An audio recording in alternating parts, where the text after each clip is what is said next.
வணக்கம். பிரபஞ்சத்திடமிருந்து நமக்கு வேண்டியதை இருக்கும் 5 எளிய ஆன்மீக பயிற்சிகள். இதை பற்றி நான் உங்களுக்கு சொல்ல போகிறேன். பிரபஞ்சம் உங்களுக்கு தரும் கேட்டதை கிடைக்கும் 5 வழிகள். நீங்கள் பிரபஞ்சத்திடம் என்ன கேட்டாலும் கிடைக்கும். நான் சொல்கிற மாதிரி சில எளிய வழிகளை செய்து பாருங்கள். கண்டிப்பாக உங்கள் வாழ்க்கையில் பல மாற்றங்கள் உங்களுக்கு கிடைக்கும். அதை பற்றி முழுசாக தெரிஞ்சுக்கொள்ள சேனலை ஸ்கிப் பண்ணாமல் பாருங்கள். கண்டினியூவாக பார்க்குறப்போ உங்களுக்கு அதோட ஒவ்வொரு வழிமுறைகளையும் நீங்கள் பின்பற்றினா உங்கள் வாழ்க்கையில் பல வெற்றிகளை நீங்கள் அடைவீங்க. வாங்க பார்க்கலாம்.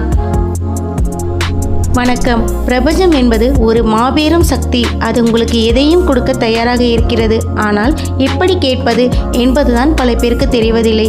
ஹோட்டலில் சென்று மெனுவை சரியாக சொன்னால்தான் உணவு வரும். அதே போல பிரபஞ்சத்திடம் உணவு விருப்பத்தை எப்படி சரியாக பதிவு செய்வது? இதோ 5 ரகசிய வழிகள் நான் உங்களுக்காக சொல்கிறேன். தெளிவான கோரிக்கை. முதல் விஷயம், உங்களுக்கு என்ன வேண்டும் என்பதில் தெளிவு வேண்டும். எனக்கு நிறைய பணம் வேண்டும் என்று பொதுப்படையாக கேட்காதீர்கள். எவ்வளவு பணம் வேண்டும், எதற்காக வேண்டும் என்று தெளிவு வேண்டும். உங்கள் கோரிக்கை எவ்வளவு தெளிவாக இருக்கிறதோ அவ்வளவு சீக்கிரம் பிரபஞ்சம் அதற்கான வழிகளை காட்டும். காட்சிப்படுத்துதல். நீங்கள் கேட்ட விஷயம் ஏற்கனவே உங்களுக்கு கிடைத்து விட்டது போல கற்பனை செய்து கொள்ளுங்கள். உதாரணமாக, ஒரு புது வீடு வேண்டும் என்றால் அதன் வீட்டு சாவி நீங்கள் கையில் வைத்திருப்பது போலவும் அந்த வீட்டிற்குள் நீங்கள் நடப்பது போலவும் உணருங்கள். உங்கள் ஆழ்மனதில் பதியும் பிம்பமே பிரபஞ்சத்தின் சிக்னல்.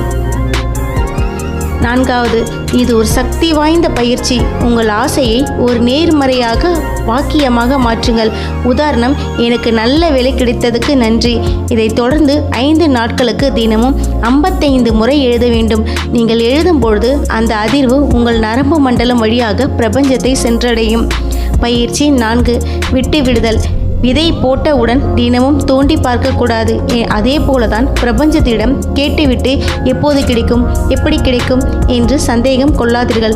பிரபஞ்சத்தின் மீது முழு நம்பிக்கை வைத்து உங்கள் கடமைகளை செய்ய தொடங்குங்கள். சரியான நேரத்தில் அது உங்களை தேடி வரும். பயிற்சி 5, தூங்கும் முன் நன்றி உணர்வு. தூங்குவதற்கு முன் அன்று நடந்த 3 நல்ல விஷயங்கள் நன்றி சொல்லுங்கள். தூக்கத்தில்தான் ஆழ் மனதும் பிரபஞ்சத்துடன் நெருக்கமாக இருக்கும். நன்றி உணர்வுடன் தூங்கும் செல்லும்பொழுது உங்கள் வாழ்க்கை நேர்மறையான பாதையில் நகரத் தொடங்கும். நண்பர்களே, பிரபஞ்சம் உங்கள் எதிர் அல்ல, அது உங்கள் நண்பன். நம்பிக்கையோடு கேளுங்கள், தகுதியை வளர்த்து கொள்ளுங்கள், நிச்சயம் கிடைக்கும். இந்த வீடியோ உங்களுக்கு பிடித்திருந்தால் உங்கள் நண்பர்களுக்கும் பகிருங்கள். உங்கள் விருப்பம் எதுவாக இருந்தாலும் அது நிறைவேற என் வாழ்த்துக்கள். இந்த நியூ இயர்லேருந்து உங்களுடைய அனைத்து சந்தோஷங்களும் இந்த பிரபஞ்சம் தேடி கொடுக்க வேண்டும். அனைத்து ஆசைகள் நிறைவேற வேண்டும் என்று